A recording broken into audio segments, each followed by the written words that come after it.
Bluff City Media presents Tigers Live with Francis Carlota. Join Francis after every Memphis Tiger game as he breaks down each matchup, player of the game, and upcoming games. Now, let's get to the show.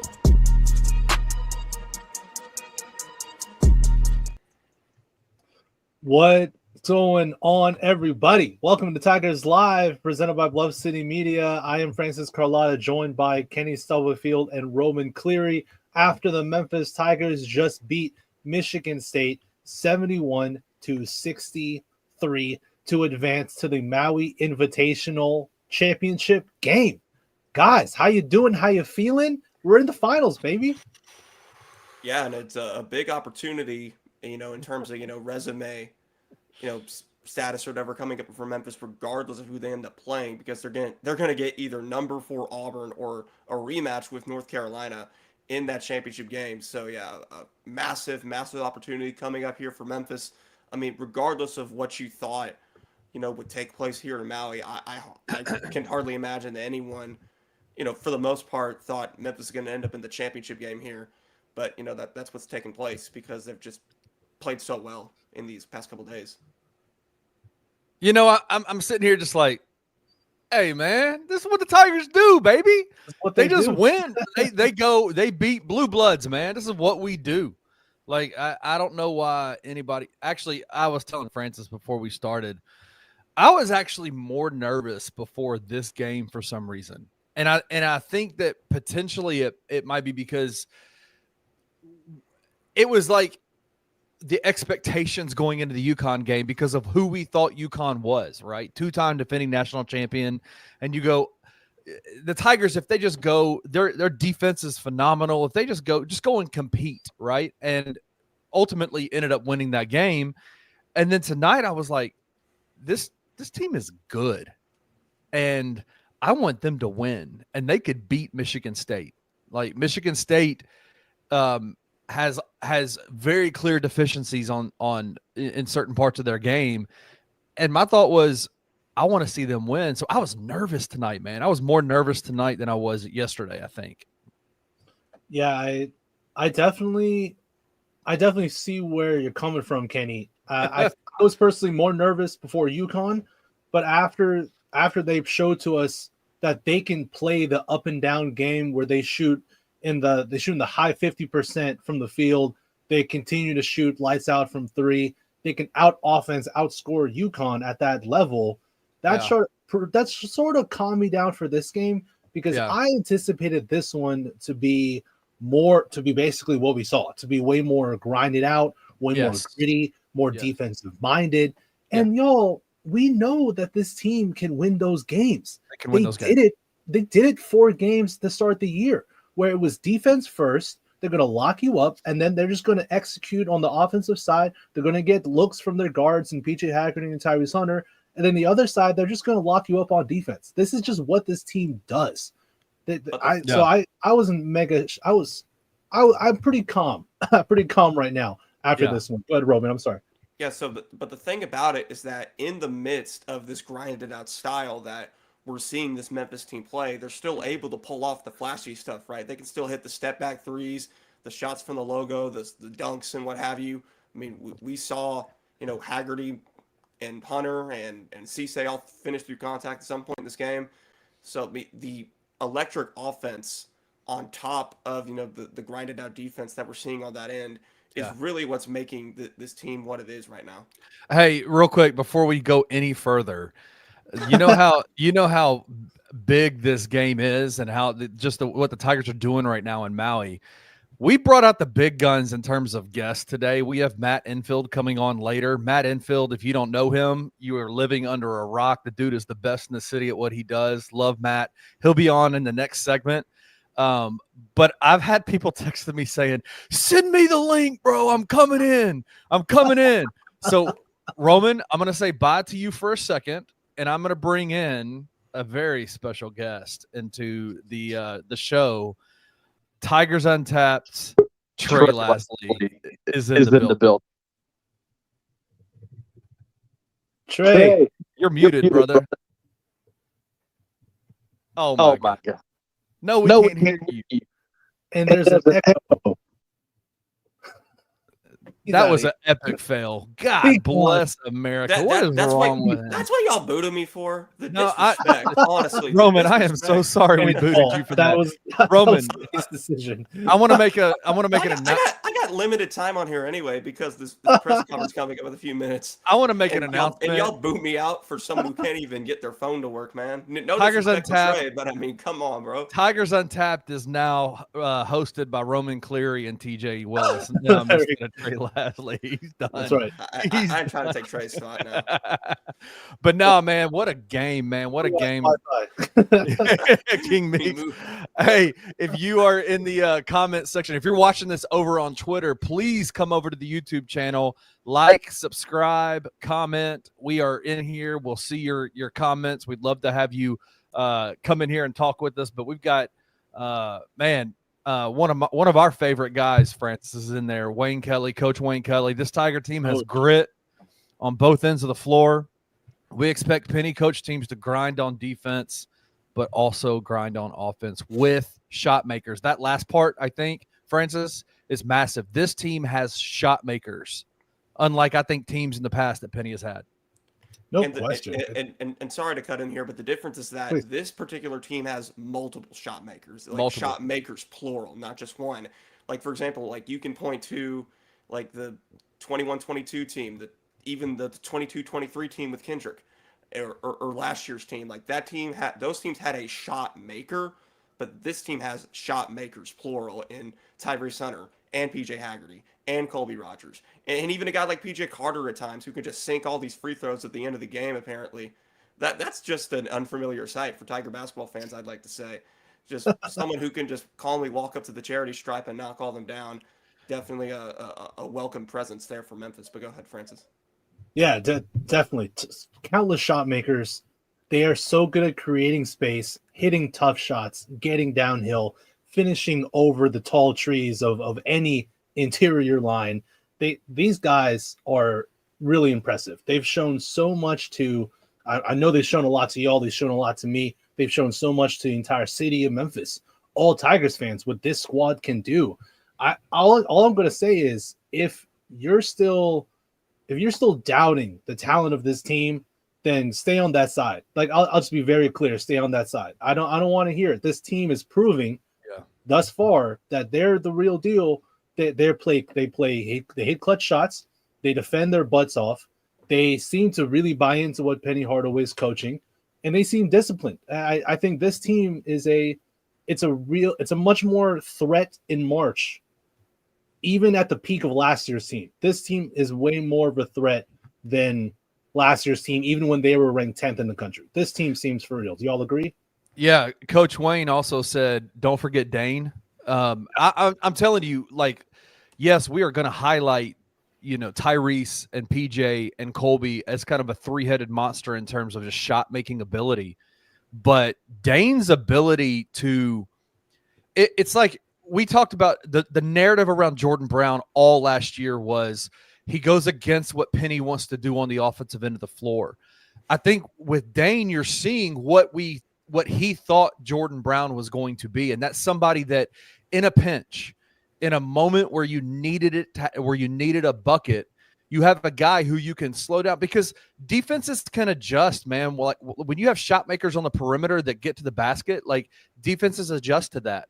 But when you have a guy who you can exploit mismatches on the perimeter, but then if they adjust to those mismatches, then dump it down into the paint to a guy who can legitimately make post moves and make buckets in the paint, that is something that Penny hasn't had. Like he's had a lot of really good big men in his time here. Like he's had a lot of really good big men.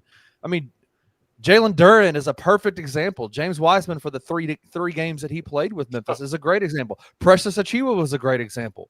But DeAndre. This is the DeAndre, perfect example. But this is the first legitimate 5 big that is an offensive like threat every time he comes down the floor. Every time. Good Lord, like that quick spin to the left that he had that led to that dunk to finish through the contact. That was an unbelievable play to me. Like we saw a bunch of highlights with the step back threes And that nice pass that Haggerty made to Hunter towards the end of the first half, or maybe in the second half with that slam. But that may have been the most impressive individual play to me, because the amount of athleticism and footwork that takes to pull that off and make it look as easy as it did there for Dane Danger, that was just particularly impressive to me. Absolutely. Yeah, absolutely. I want to highlight this by from King Mix too, saying, like I said yesterday, Penny has grown into the coach we knew he could be and want to be. I definitely want to talk more about Penny and his progression as a coach when we get Matt in later, but we'll talk about with y'all as well. We've waxed poetic on this show about how good Penny's been as a coach this year. I think today was another really good example of that. He did a great job of he didn't push the envelope too much on the defensive side and really trusted his half-court defense against Michigan State tonight. And I think that paid off really well, because when they needed to press, when they needed to turn the pressure on, they did so in the midway through the second half, which allowed them to go on that burst, to go into that spurt. And they did a good job of disguising defenses again and really not letting Michigan State get into any flows or anything they wanted to get into. So again, and the rotations, the substitutions, the way he's managing this roster as thin as, frankly, it is. Again, I can't talk any more highly about the job Penny's done.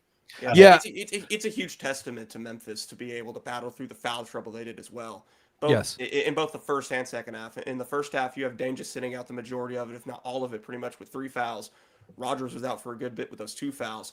And then you lose both Cisse and Danger in the midst of the second half. But the fight, the intensity on defense doesn't go away, and neither does the offensive execution. Really, you just had guys step up in their place. So the willingness and the ability to do that is something that we haven't seen too many Memphis teams under Penny do in the past. And we can be frank about this. People can say we hate. There's comments all over the place. Let your praise be as loud as your hatred was. Nobody was hating on Penny in prior seasons. There were just things that we saw that we were like, man, if he could just do this a little bit better, it would be pretty incredible for this team, or for his program as a whole. But a good coach is somebody who has his fingerprints on a game, but isn't like shutting down the natural flow of what's going on in a game. And what Penny is doing is, and I've said this numerous times on Tigers Live, on all the other podcasts that we have at Bluff City Media, is that Penny is has his fingerprints on the game, but allowing the players to move in a flow that works for them as players. And he's also hitting the right pressure points during the game. Roman brought it up perfectly. The foul trouble is a massive example of what a good coach can do to impact a game. When your players are in foul trouble, how do you massage minutes? How do you bring in the rotations and bring people in and out and put them in the right spots, and so they're not picking up fouls in the heat of the moment? Penny has done a really good job. Dude, they got 38 minutes out of Musa and Dane tonight with big-time foul trouble the entire game. I mean, 38 minutes. Yeah, especially Dane. Like, Dane got 3 fouls in in a flash. I mean, Cisse's were a bit more spread out, but Dane was in foul trouble basically from the jump that he got into the game. So the ability to get that much run out of those guys, despite that, like Kenny said, is pretty incredible. Yeah, Black Ninja DJ, good friend of the program, says Penny's always had X's and O's, just needed to learn the nuances. And I agree with that. Black Ninja DJ, exactly. There is nobody, there is not a single person that has watched Penny and his progression as a college basketball coach that would say he hasn't always been smarter than everybody in the room when it comes to X's and O's. Dude, he's a basketball. That's what people around him have always said. He's a basketball savant. Like, the guy knows basketball. Like Mike Davis literally said that on the Penny Hardaway show on Sunday night. I know not too many people watch that, but I tuned into that. Hey, Matt Infield's on the show tonight. He's the one that hosted that. Let's go, Matt. Yeah, one of the things that Mike Davis said during that the interview that Matt Infield did with him, or it may have been Belotion, I can't quite remember. But anyway, Mike Davis said, hey, I've been in this game for 30 plus years and I'm still learning things from Penny. So yeah, there's no question that Penny has always had the X's and O's, but the nuances, the day-to-day managing of the program and things of that nature, that's what's always been the question mark. And Penny seems to finally be ironing those things out this year. 100%. And you've heard it come out of Penny's mouth too about he's owned up to the progression he's had to make as a coach, the amount that he's had to learn. over his now 7 seasons as a head coach at the college level. He thought he's been very vocal about it. He came in, he thought he could just run college basketball right off the jump. He thought it would be so easy. He wanted all the Penny smoke. Hardaway, PJ Haggerty, and Tyrese Hunter have arrived for the presser, so I will see you all later. All right, brother. Cool. We'll see you, man. Yeah. Just quickly to finish my thought before you go break and add Matt. He's been very open and honest, especially entering this year, about the progression he's had to make as a coach. Yes. He's admitted his faults. He's admitted his mistakes. And he is showing real growth, not just as a coach, but Kenny, I think as a person too. I think all the reports that we hear from beat writers and from people who cover the team so closely, they all say that they think Penny is in the best headspace he's absolutely ever been, ever as a coach of the Memphis Tigers. And I think that is a big reason why Memphis has been this successful. Well, and I think a key contribution to that, Francis, is a video that's been circulating all over X.com or whatever you want to call it today, by a good friend of the program, Jason Munz from the Commercial Appeal. He posted a video of some rock cliff out in Maui, and there was 2 guys up on the rock cliff. Yeah. And both of them jumped into the ocean, fulfilling a bet that they had made. I think it was because Memphis beat UConn. Yeah. They jumped into the ocean. And that was Bill Hargrave, the president of the University of Memphis, and the new AD at Scott. Listen, I'm going to do this with just the 2 of us. I'm not going to have this conversation with Matt because I don't want to put him in a weird spot. I am a known critic of Laird Veach and the way that he handled Penny Hardaway as the head coach of the Memphis basketball program, the way that the athletic department coexisted with the basketball program. Ed Scott has come in and has flipped it on its head, and there is a level of comfortability already there within just a few months that Ed Scott has been here in Memphis, that has changed the way that the basketball program and the athletic department coexist. And so that is a massive part of this too. So we talk about Penny's headspace. We talk about how comfortable he is in his own skin and how comfortable he is as a head coach now. And I would say a lot of that has to do with the people that are on board with him at the University of Memphis, that have his back, that are willing to jump off of a cliff in Maui to fulfill a bet. Like that's awesome stuff, right? Yeah, absolutely. It's so, look, support is needed in any workplace environment. Knowing that you have support from your higher ups means the world to your employee. It means the world. It's not rocket science. It's so important to have that support for Penny. What's that saying? They'll jump off a cliff for him. They literally did. Literally jumped off a cliff for him. They literally jumped off a cliff for him. Amazing. I go ahead, Kenny. Go ahead. I want to try this. Trey is back in here. Should I even try it? I don't see his video. We'll give him one more shot. Hold on. We're going to give him one more shot. Is he in here? Let's see. If this doesn't work, he's fired. He's not there. Trey's gone. He's gone. Yeah, Trey's gone. I'm so mad at him. Hey, so how do we want to work this? We're going to, for the 394 people that are in the live right now watching this, Francis and I are going to have a little shop talk for a second. Do you want to do player of the game, moment of the game, or do you want to do that with Matt in the break? Let's do it with Matt. Yeah, let's do it with Matt. Let's do it with Matt. Awesome. Oh, he keeps coming back in. Trey keeps coming back in. You know what, man? Trey, you're done, bro. You're done. He's gone. Hey, Francis is pulling the plug on you, Trey. I'm pulling it. All right. Let's take a break. When we come back, we'll have Matt Infield on.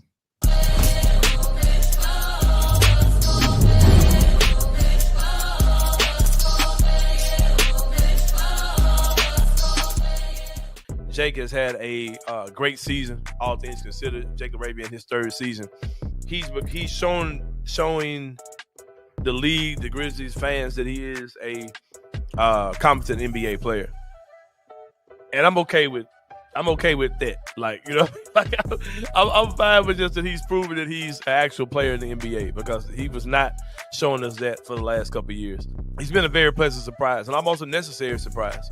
With guys like Vince Williams out, I just think we as a fan base just have to calm down. Like, we've seen him, he's one of the true Build-A-Bear projects, like I say. with this organization and with this team, where they take a guy and give him every opportunity to succeed. Opportunities that other teams probably wouldn't give a guy. You know what I mean?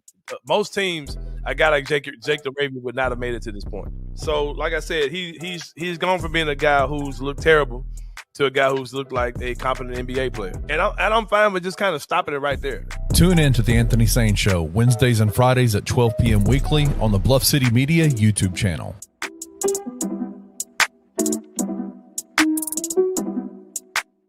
UConn played a fine game. Like, they weren't bad. They played well.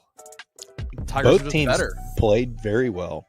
Tigers are just better. You've watched a lot of college basketball. That has to rank way up there just in terms of overall game, right? Like, it's just, that's what I'm saying. Even as a general fan, like, that was a good basketball game to watch. Yes, Both teams were making shots. They had post guys that were playing well. There were defensive plays left and right. I mean, there was excitement in the sense of some technical fouls and other stuff, which, I mean, isn't always the best. But that was the biggest part to me. I was thinking it at halftime and early parts of the second half. It was like, even if we don't pull this out today, like, this team, they look good. They're having fun, and it's making the viewing experience, especially as a fan, fun. And that's what I feel like that's what we've missed. Tune in to Tigers Untapped with TJ Willis and Trey Lasley every Wednesday at 3 p.m. on the Bluff City Media YouTube channel.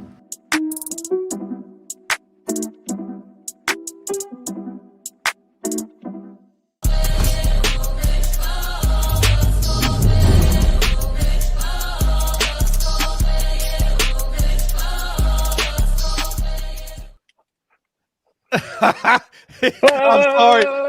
Francis, I had to do it, Francis. Hey, I'm not not fired anymore, am I? You're not fired anymore, baby. It's like Jeff Goodman tried to fire Penny, dumbass.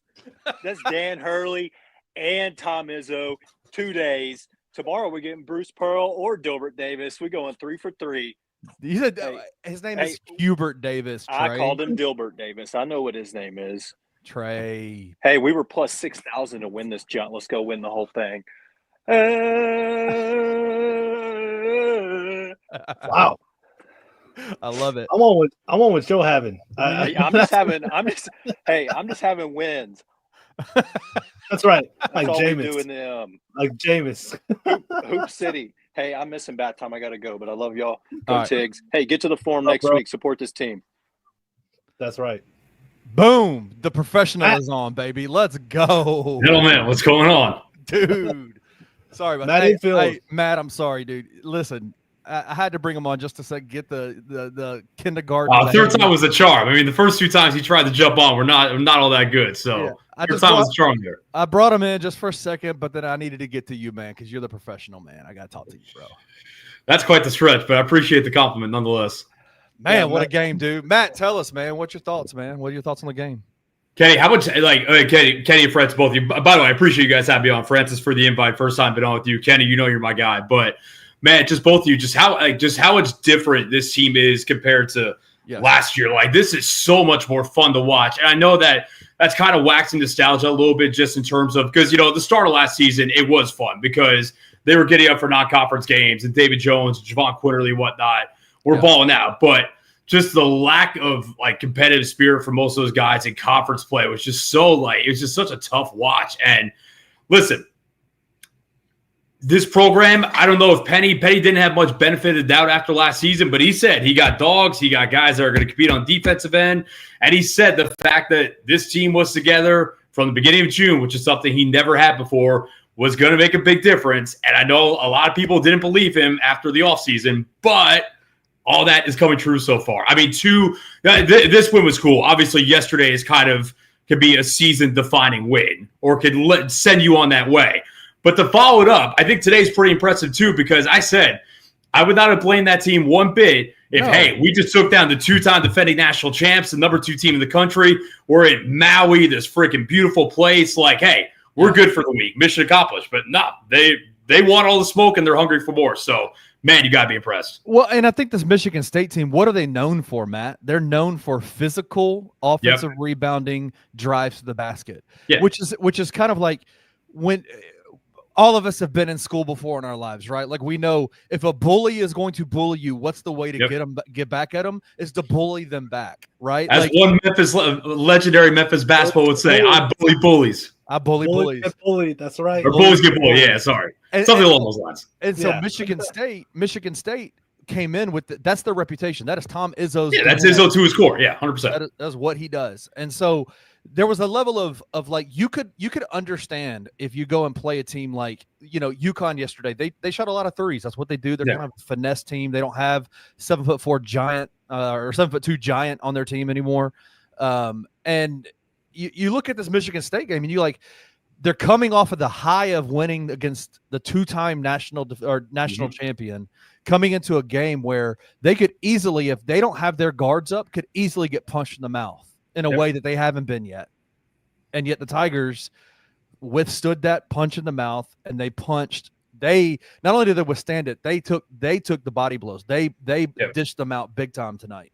Well, I think Jay Billis made a pretty good point on the broadcast. 2 games now, and they've won 2 completely different styles of game. They won a track meet yesterday against a team that is willing to go up and down with you and jack up a bunch of threes. And then today they won a slower, more half-court oriented game. And in both games, they've been the tougher team. They've been the ones that have set the tone. And it's just so much fun to watch a team that I think more than anything, when I watch them defensively, man, like when they're switching, they are so in sync as to, all right, I'm getting this guy, and then I'm going to recover and get back to my man. It's beautiful. It's like everything is just so in sync, and it's a lot of fun to watch because we did not see that at all last year. Yeah, I wanted to ask you, Francis. I'll let you. I'm sorry. Me and Matt, we this is what we do all the time when we're together. I wanted to ask you. You mentioned last year's team and kind of the non-conference schedule that they had going into the Bahamas, beating Michigan, beating Arkansas, then going in and playing Villanova. This same kind of thing happened, right? Like with the Tigers team last year. But what is the big difference that you've seen? Like, yes, everybody was on a high after the non-conference games last year, but what's the big difference in terms of like what we're seeing with our eyes between this team's non-conference run and last year's non-conference run? I mean, for one, obviously we felt really good about the Arkansas and Michigan wins at the time last year, but then 2 months later, it's like, those aren't really like that. It was cool. It was nice at the time, but it wasn't that impressive. UConn, I don't know if UConn's going to three-peat because clearly this team has some flaws that their last 2 teams did not have. I feel confident saying UConn is going to be a factor of some kind all the way to the end. So I think that win is going to withstand, the test of time throughout the season. You guys hit on the multiple shot makers and to me, it's closers is the word. Yes. Because I think coming into Maui, PJ Haggerty was viewed as the closer. And these first 2 games, he's been fine. But now here comes Tyrese Hunter, this seasoned veteran that has played a ton of college basketball. I've watched every game in Maui, but it's hard to imagine there's been a better player in this tournament so far than him. Between the shooting and, again, the tone he's setting on the defensive end. And even you guys hit on, listen, man, we have watched enough Memphis versus Wichita State games the last couple of years.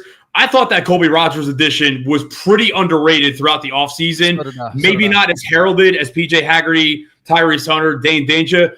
That dude can play. And I saw Jeff Calkins tweet out something like an hour ago or right after the game. And he said it's like the 22 team, but with 2 Kendricks. But my thing is, and there's some truth to that, but my thing is, think about that 22 team. If it wasn't Kendrick shooting, I mean, think about it. If you put Colby Rogers or even like a PJ Carter on that 22 or 23 team, with all due respect to Keontae Kennedy or whoever else on that team, they would be the best shooter on the team by miles. By miles. So, yeah, they have shooting. They have defense. They're playing together. They're tough. They're checking a lot of boxes right now. Yeah, we talked about this in the I think I talked about this on the Bluff podcast. They're like, in your mind, and Francis answered this question too, but if you had to think of a really good college basketball 3-point shooter, what percentage would you say is the kind of the delineation between good and great, good and not so good, someone you trust when they have the ball at the top of the perimeter?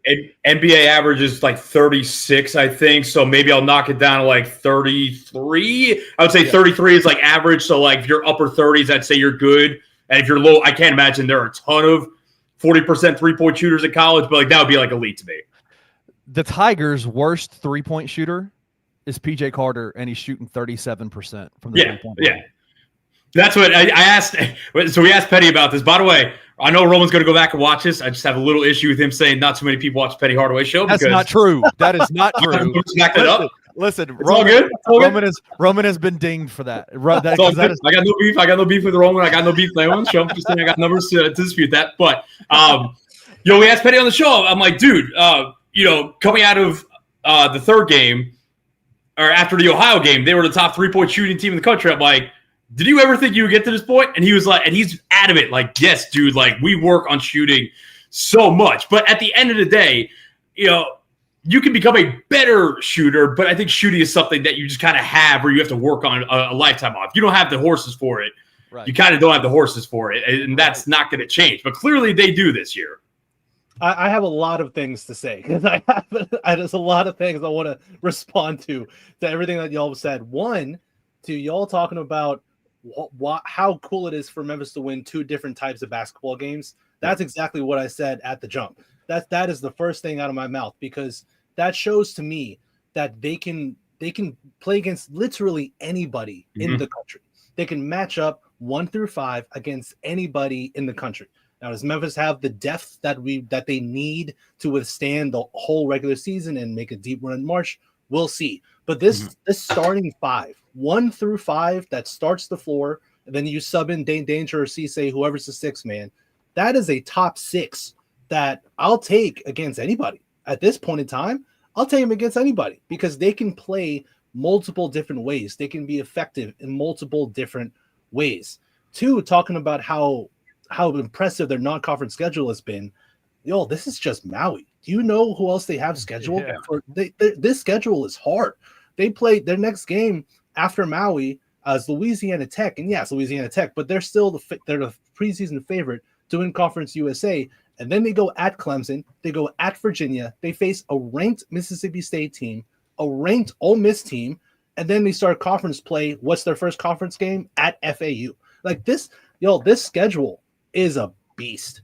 It's an absolute beast. And right now, the Tigers are slaying the beast. They're doing everything they need to do to slay this beast of a schedule. And Penny's talked about it as well. Penny said in the past that he needs to set up these major non-conference games to build the resume before the conference slate. And he's done that with this schedule. And so far, they're passing every single test that's thrown at them. And we don't know who they'll face in the final. But if they face North Carolina or Auburn, that's another massive test. And if they win that, I said this yesterday. If Memphis wins Maui, I'm going to be up here, and it's going to be really difficult to bring me down from way, way up there. Okay, so I think we're all in agreement. They're going to be ranked. Question is, to me, if they win this whole thing. I mean, I saw one article float number 1 in the country. I think that's a reach. Okay. That's out there. But top 7, 8 sound about right? Yeah. It does. And I wouldn't even be mad at top 10. I'll take top 10, of course. Yeah, for sure. This team's going to be ranked pretty high, especially. And that's what I think. We asked Penny about that too on the show. Just you had these 2 exhibitions against North Carolina and Alabama. You lost both.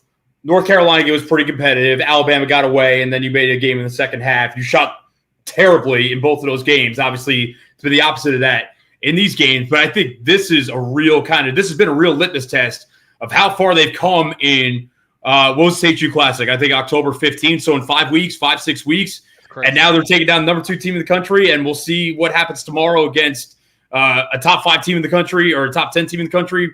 Regardless, it's a good barometer. Yeah, I think going back to what we were talking about a few minutes ago with this team's the difference between this team and last year's team is that I never once looked at last year's team and said the connectivity on defense is something that I appreciate for that team. This team's, like you talked about, Matt, the way that they communicate on the floor, the way that they're all locked in, and not just for stretches, right? Like not just for stretches, but for an entire 40 minutes. It is literally, no matter what type of game it is, the Tigers defense is putting their opponents in hell for 40 minutes. Not to completely borrow off of Nolan Richardson's 40 minutes of hell with the Arkansas team, but that's what it feels like. I floated this idea, and I wanted to ask you guys about this. Houston has always been kind of the team that I would say there's kind of a love-hate relationship between Kelvin Sampson and Penny Hardaway, right? Where they're bitter rivals, but they appreciate each other. Lots of respect. Yeah. Lots of respect. They appreciate each other.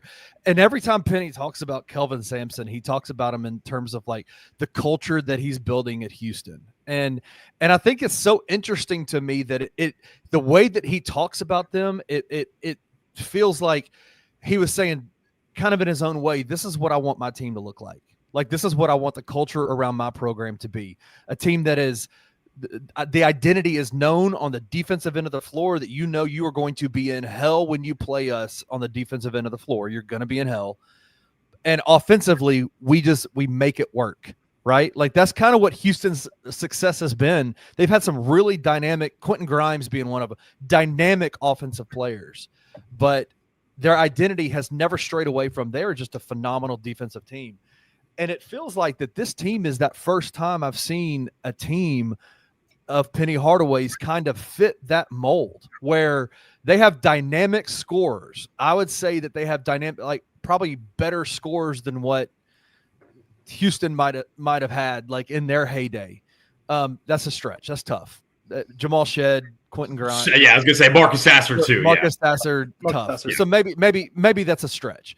But defensively, it is clear this Tigers team's identity is in their defense. And even like I talked about this on one of our podcasts, what it shows me and why I think this team has staying power in terms of what they're doing is when things get rough on them, when ebbs and flows happen in a game, they don't fall back like last year's team on, okay, who's going to get the ball and score right now? Like, who's going to get the ball and who's going to ISO here and get a jump shot and hit that 15-point shot that's going to get us back in the game. No, man, they go, okay, what's our identity? How can I defensively impact this game to get us back to where we need to be as a team?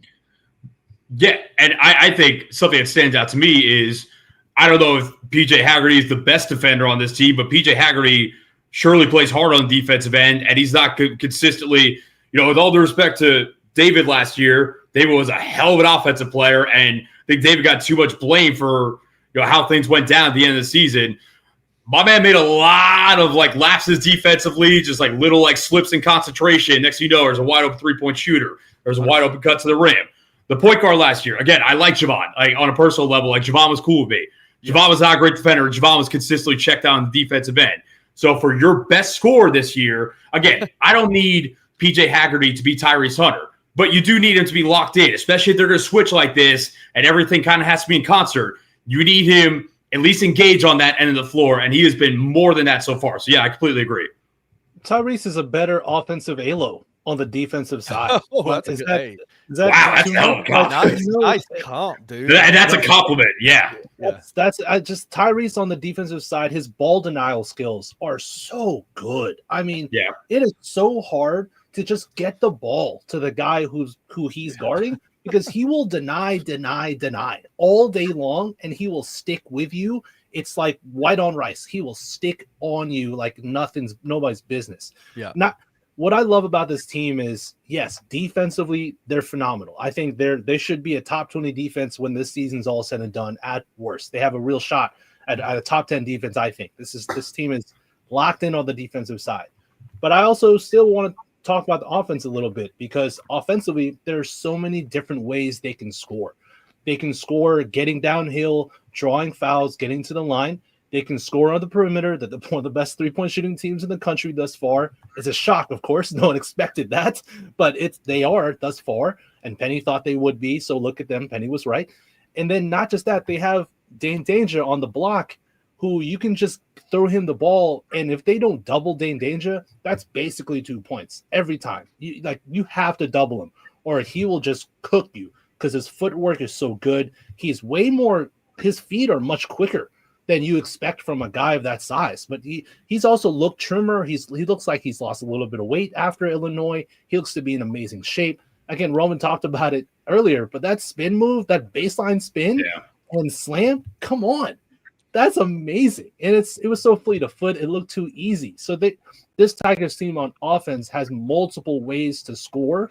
And that's not necessarily something you could say about teams in the past. Even that 2022, 2023 team, not multiple ways that team was going to score. It was pretty obvious who was going to get the ball and who was going to be generating offense. But for this squad, there's versatility in how they can put the ball in the hoop. And that's huge. I think this is a truly a two-way team, the best two-way team that Penny's had thus far. And I think that's why they seem for real. Yeah. Real quick, hey, you was it Kenny? You brought up before that Dane is the actualized version of what they thought they were getting in Jordan Brown last year. That prompted a quick Google search for me. Jordan Brown is getting paid to play basketball right now. So is Dane. It's fair. But after what Jordan did last year, he still managed to find a team in Croatia that's paying him to play basketball, which I thought was kind of funny. But which is wild because, who cares about last year? Yeah, no, that's crazy. Jordan Brown, I don't know how. Anyway.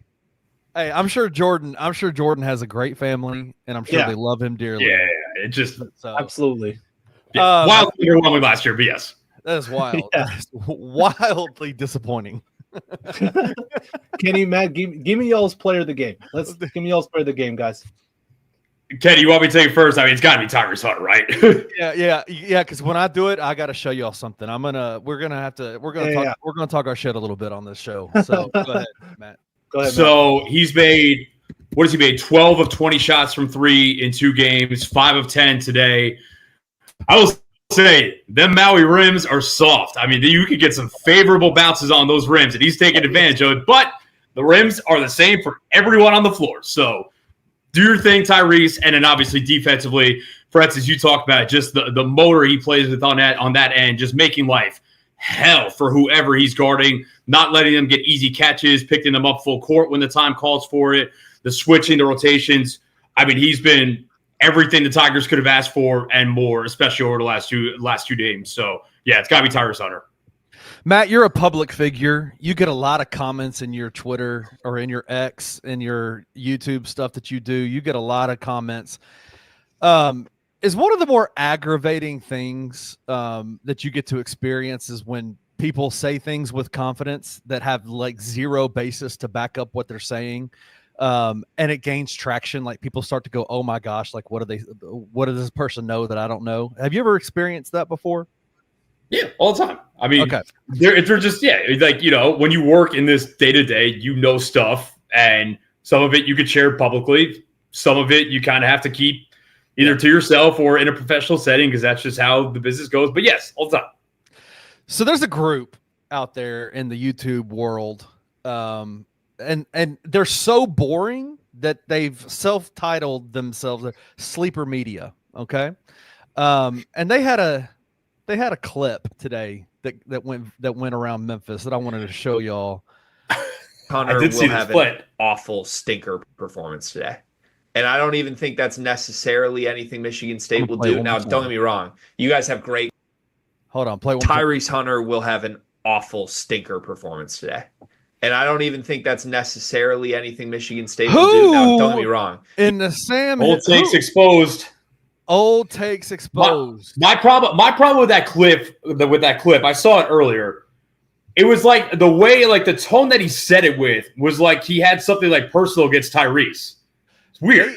They very clearly have something personal against either Penny Hardaway or Memphis. I'll just say that. They are bad. They are bad when it comes to Memphis in general. But to say Tyrese Hunter's going to have a stinker of a game, Tyrese Hunter said, "Screw you," right? I'm the MVP of this Maui Invitational. So far.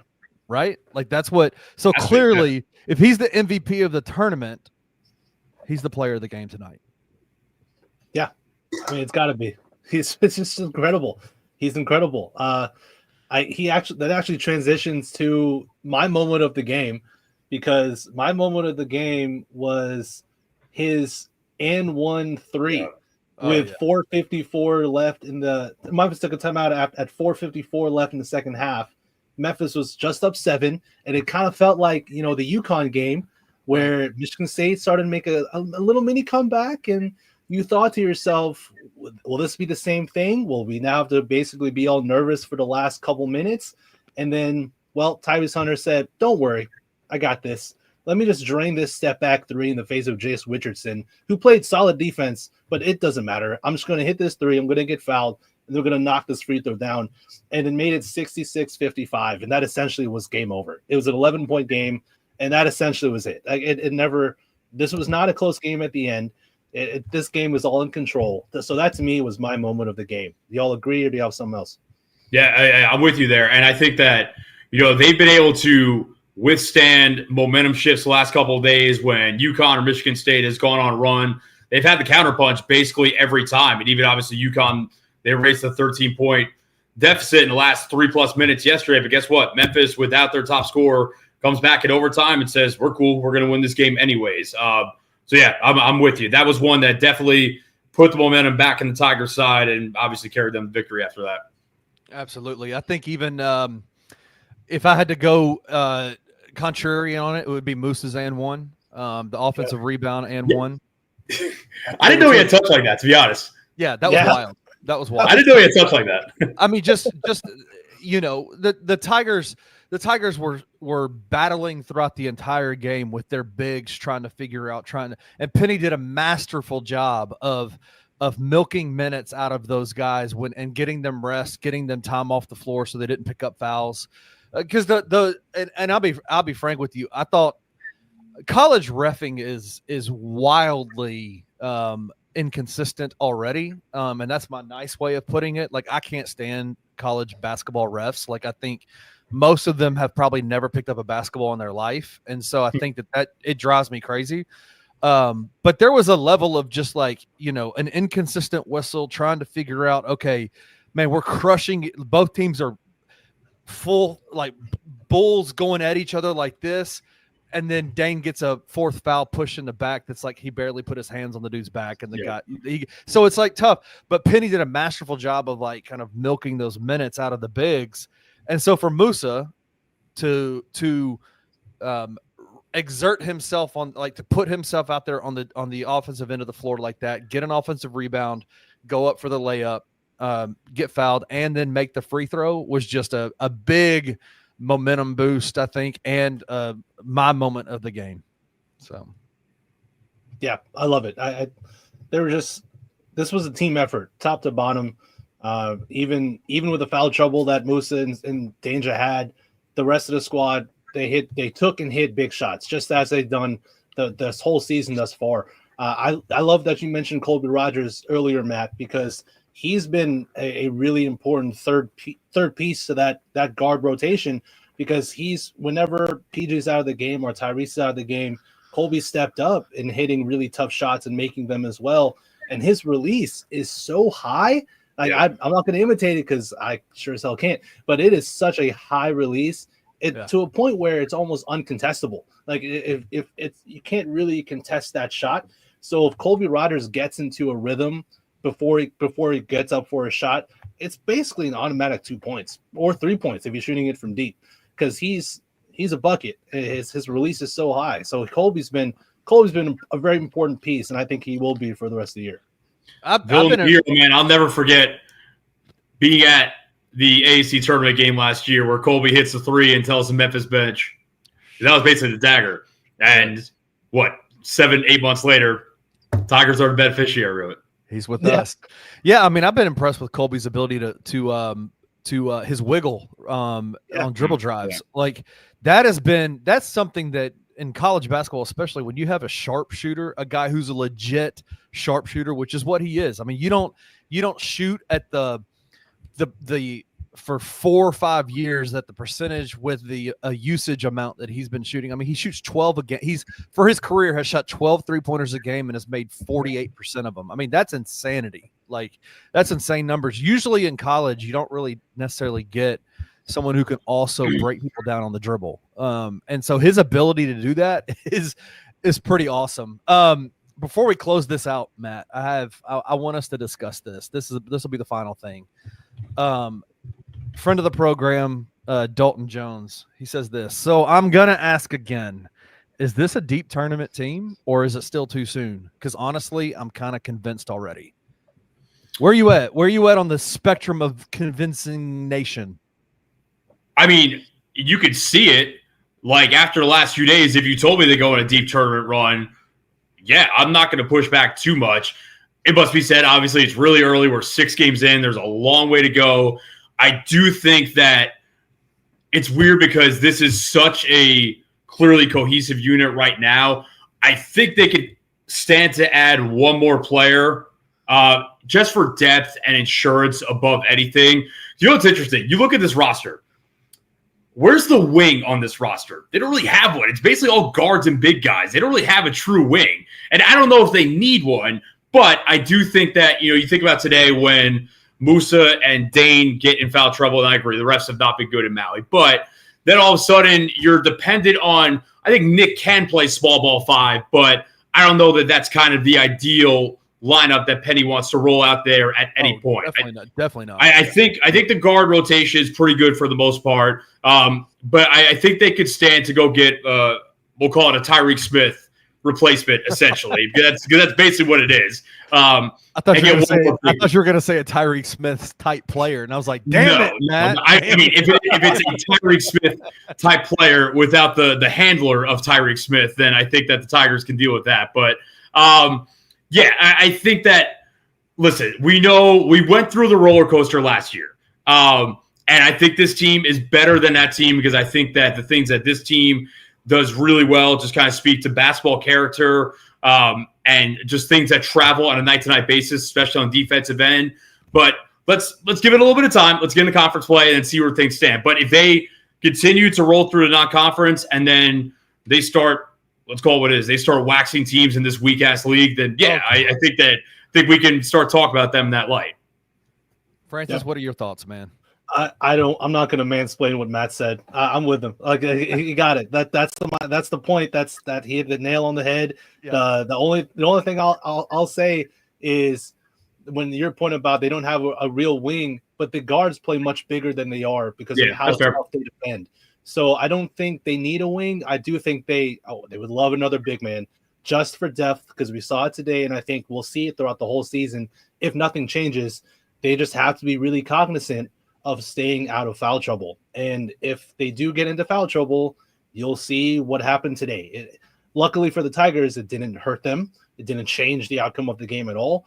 But that you can't bank on that for the rest of the year. So look, I have faith in Penny. I have faith in Penny's and work in the transfer portal. He's always doing stuff. We know Penny. He's always doing something. He always has plans. He always has contingencies. He has backup plans. So if we do this show in January and we see that they added X name from the portal because their coach got fired or whatever, I wouldn't be shocked at all. Like I'm sure if we recognize the issues and deficiencies of the roster, Penny Hardaway sure as hell does too. So I have faith that they'll get it figured out. If not, if they don't have another big, I still think this team is really good. I still think they should win the conference regardless. And if they win the conference, they win the conference tournament. They're in the NCAA tournament. And then, as we all know, once you get into the tournament, it's all luck of the draw. It's all good luck to you. What bracket are you in? What's your first round matchup? All good luck. And then let's all play basketball and we'll see. So that's Kenny, I want to ask you about this real quick because I think that some Tiger fans might be hesitant for them to add someone right now because of what happened last year because they're going to point to, well, Naquan Tomlin came at the end of December and everything went to shit after that. I know for a fact, and I want your thoughts on this. Naquan Tomlin, I said this on a radio show earlier today. Naquan Tomlin arriving is not why that team fell apart last year. In fact, it's kind of scary to think about, to me, how badly that team might have fallen apart if they did not add Naquan Tomlin in December. 100%. The idea, because it's such a unique thing to add. It was a coincidence. It's a mid-season addition, and it's so unique, and it's like, what the hell? Like, this is, of course, and everybody. Well, Penny's doing Penny things again, right? Adding players, right? But me and you have been around. We were around the team a lot last year. Naquan Tomlin he did nothing but add to the team. And I think your critique of the situation is right. If Naquan wasn't on that team last year, that team would have.